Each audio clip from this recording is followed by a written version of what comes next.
ሁለንተናዊ ብልጽግና ስንል ያንን በሙሉነት ማረጋገጥ ነው።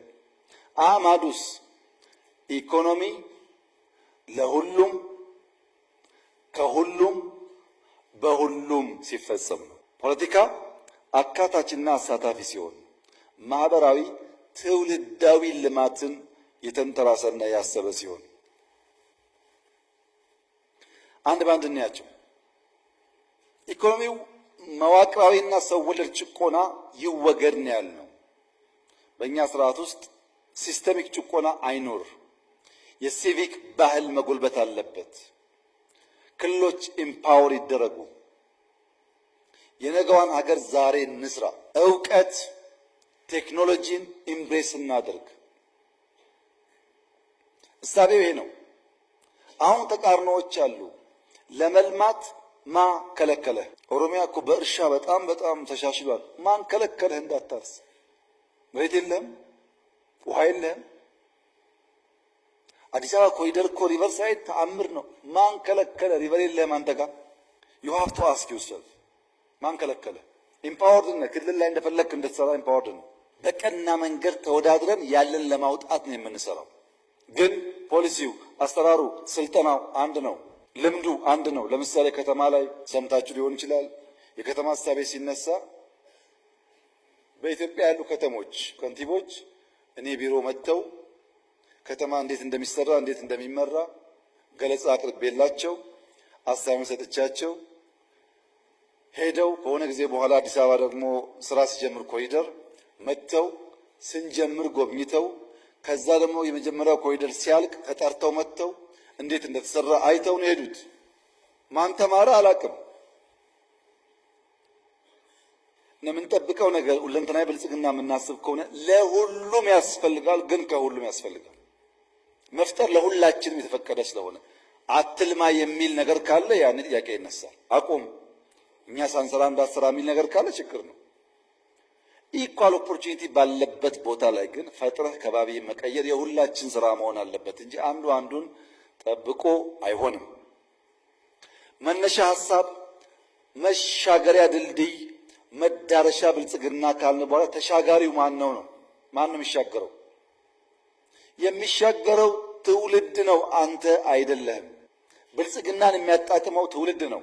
ባለቤት እንዳለው ያንተ ሚናና ስራ ምን እንደሆነ ካወቅ እናሳካዋለን። ከተቀላቀለ ግን አናሳካው። ትውልድ ስንል አንደኛ ኢትዮጵያ ምን ትምሰል?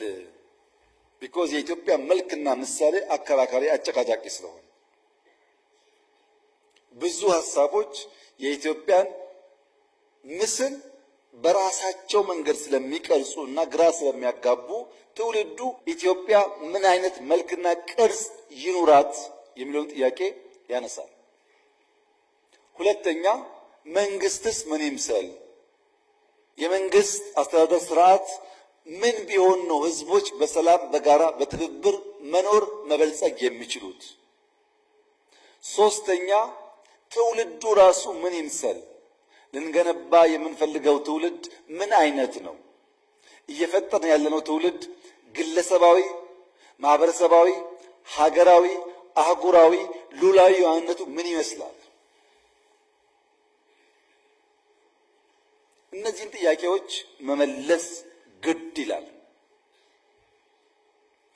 የመጀመሪያው እዚህ ባለን ሰዎች የተሟላ ግንዛቤ ሊያዝበት የሚገባው ነገር ኢትዮጵያ ህብረ ብሔራዊ አንድነት ያለባት ሀገር ካልሆነች በቀር ሰላማዊና ልማታዊ ጉዞ ማድረግ አይቻልም። ህብረ ብሔራዊ አንድነት ያለበት ሲባል አንደኛ አስተዳደሩ እውነተኛ ፌዴራሊዝም የሚተገብር መሆን አለበት። እያንዳንዱ ክልል በህግ በተሰጠው ስልጣን ለሰላም፣ ለልማት፣ ለብልጽግና ካለ ጣልቃ ገብነት የሚተጋ መሆን አለበት። ምን እስኪሆን የኢትዮጵያን ኤግዚስተንስ ጥያቄ እስከሚያነሳ ድረስ።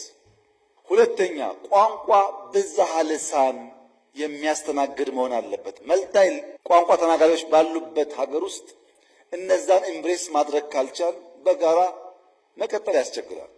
ሁለት ሶስት ቋንቋ መልመድ ጠቀሜታውን ቅድም አንስቼላችኋል።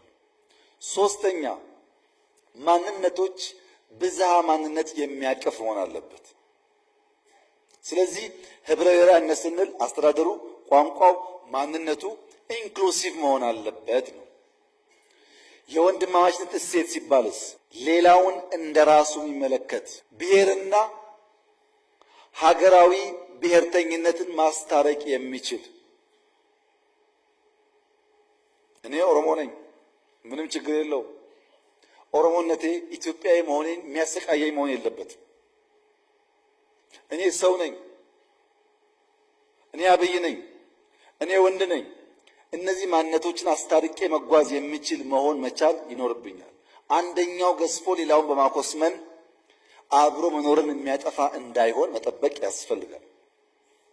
ሶስተኛው የሲቪክ ባህል ይጎልበት ሲባል በስምምነት በመግባባት የጋራ አስታራቂ ተቋማት እና ህጎች መፍጠር ያስፈልጋል። ለዚህ ነው ህገ መንግስቱን እኛ ስልጣን ስላለን አንቀደውም፣ ተወያይተን ህዝብ አወያይተን የህዝብ ግብአት ወስደን ዘላቂ የሆነ ነገር ለመስራት ጊዜ ቢወስድም እንድከም ያለው አሳታፊ መሆን ስላለበት ቀጠናዊ ትስስር ላይ ከሁሉም ጎረቤቶች በሰላም አብሮ ማደግን ታሳቢ ያደረገ በጋራ ለማደግ ጥረት የሚያደርግ በንግድ በኢኮኖሚ የሚተሳሰር መሆን አለበት። ይሄ ማለት ናሽናል ኢንተረስት ኮምፕሮማይዝ የሚያደርግ መሆን የለበት።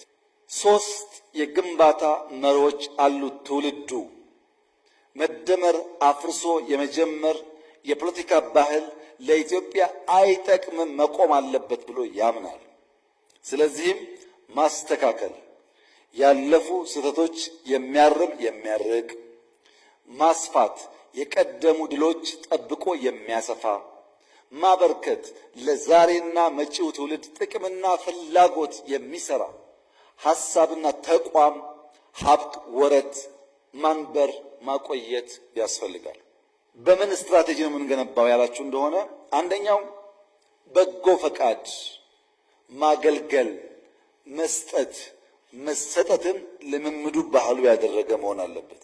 በጃፓን ሀገር ጽዳት አስቸገራቸው ይባላል እና መንግስት ልጆች ከትምህርት ሰዓት ውጪ አካባቢያቸውን እንዲያጸዱ ያስገድዳል። ልጆች ካጸዱ በኋላ የተለመደ ሲሄድ ወላጆች